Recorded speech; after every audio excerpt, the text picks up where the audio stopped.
V ಸರೋಜಾದೇವಿಯವರು ಅವರ ನಿಧನ ಇಡೀ ಚಿತ್ರರಂಗಕ್ಕೆ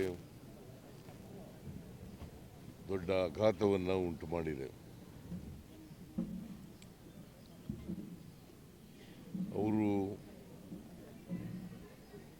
ಬಹಳ ಚಿಕ್ಕ ವಯಸ್ಸಿನಲ್ಲೇ ಸಿನಿಮಾ ರಂಗವನ್ನು ಪ್ರವೇಶ ಮಾಡಿ ಸುಮಾರು 70 ದಶಕಗಳ ಕಾಲ ಚಿತ್ರರಂಗದಲ್ಲಿ ಇದ್ದರು.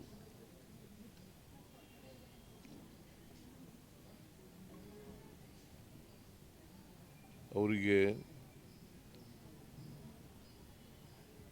ಅಭಿನವ ಸರಸ್ವತಿ ಅಂತೇಳಿ ಬಹಳ ಚಿಕ್ಕ ವಯಸ್ಸಿನಲ್ಲೇ ಆ ಬಿರುದು ದೊರೆತಿತ್ತು.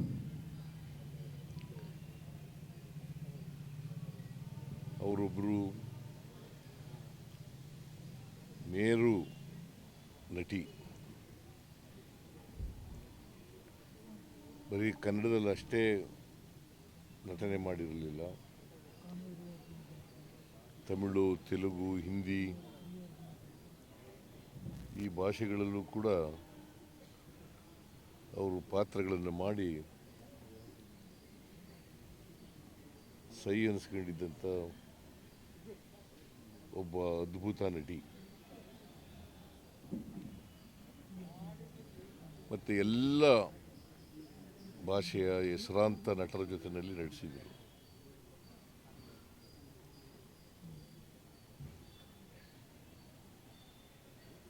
ದಿಲೀಪ್ ಕುಮಾರ್, ದಿಲೀಪ್ ಕುಮಾರ್, ರಾಜೇಂದ್ರ ಕುಮಾರ್, MGR, NTR, ಶಿವಾಜಿ ಗಣೇಶನ್, ನಾಗೇಶ್ವರ ರಾವ್, ಆಮೇಲೆ ಕನ್ನಡದ ಮೇರು ನಟ ರಾಜ್ಕುಮಾರ್, ಅವ್ರ ಜೊತೆ ಕೂಡ ಅನೇಕ ಚಿತ್ರಗಳಲ್ಲಿ ನಟಿಸಿದರು.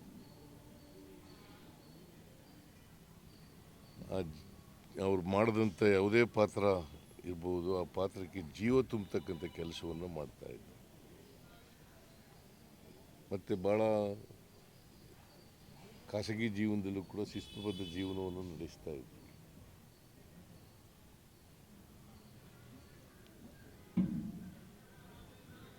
ಕನ್ನಡ ಚಿತ್ರ ಬೆಳೀಲಿಕ್ಕೆ ಅಪಾರವಾದಂಥ ಕೊಡುಗೆಯನ್ನು ಕೊಟ್ಟಿದ್ದಾರೆ. ಚಲನಚಿತ್ರ ಬೆಳೀಲಿಕ್ಕೆ ಅಪಾರವಾದ ಕೊಡುಗೆಯನ್ನು ಕೊಟ್ಟಿದ್ದಾರೆ. ಬೇರೆ ಬೇರೆ ಭಾಷೆಗಳದು. ಅವರ ಸಾವಿನಿಂದ ಚಿತ್ರರಂಗಕ್ಕೆ ಅಪಾರವಾದಂಥ ನಷ್ಟ ಆಗಿದೆ.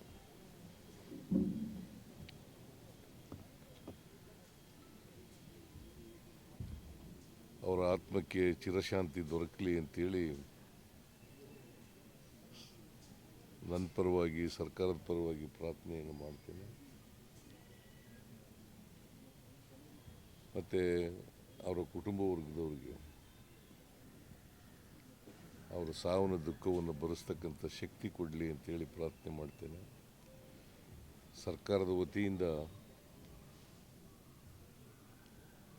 ಸ್ಟೇಟ್ ಆನರನ್ನು ಕೊಡ್ತಾ ಇದ್ದೀವಿ. ಸ್ಟೇಟ್ ಆನರ್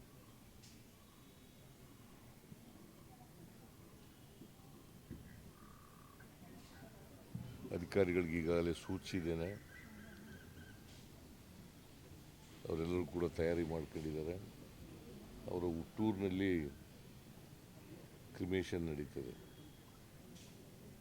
ನನಗೆ ಬೇರೆ ಮೀಟಿಂಗ್ಗಳಿರೋದ್ರಿಂದ ನಿನ್ನೆನೂ ಕೂಡ ನಾನು ಇಂಡಿಗೆ ಹೋಗಬೇಕಾಗಿದ್ದರಿಂದ ಇಲ್ಲಿ ಬರೋಕ್ಕಾಗಲಿಲ್ಲ. ಇವತ್ತು ಅವರ ಅಂತಿಮ ದರ್ಶನವನ್ನು ಪಡೆದಿದ್ದೇನೆ. ನಾನು ಹಿಂದೆ ಅನೇಕ ಸಾರಿ ವಿ ಸರೋಜಾದೇವಿಯವರನ್ನ ಭೇಟಿ ಮಾಡಿದ್ದೆ.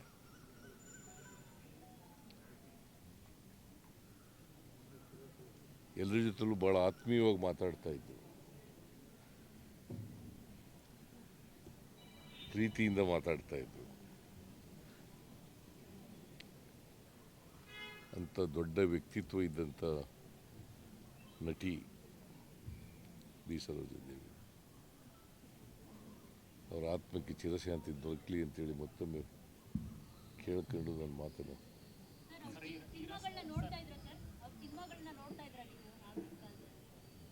ನೋಡಿದ್ದೀನಲ್ಲಮ್ಮ. ಸಿ ಭಾಳ ಸಿನಿಮಾಗಳು ಮಾಡಿದ್ದಾರೆ ಅವರು. ಮಲ್ಲಮ್ಮನ ಪವಾಡ, ಆಮೇಲೆ ಕಿತ್ತೂರು ರಾಣಿ ಚೆನ್ನಮ್ಮ,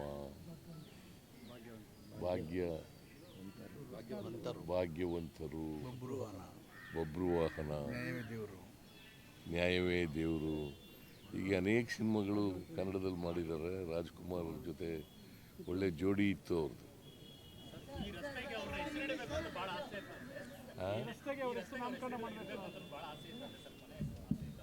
ನೋಡೋಣ, ನಾನು ಮಾತಾಡ್ತೀನಿ ಕಾರ್ಪೊರೇಷನ್ ಅವ್ರ ಜೊತೆ.